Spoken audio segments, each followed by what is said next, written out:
Hi everyone, welcome back to another tutorial from Apps Academy.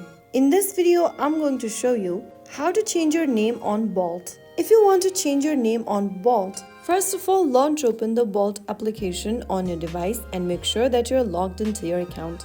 After you're signed into your account, go ahead and tap on the account button at the bottom right corner from the home page. Soon after you select account, on the next page tap on personal info. On the next page, tap the edit button right next to your current name. Now, go ahead and type in a new name and click save. Soon after you do that, your new name should reflect now in your profile. So that is how you easily change your name on Bolt application. If you found the video helpful, don't forget to like, share and subscribe to our channel. I will be back again in the next episode. Thanks for watching.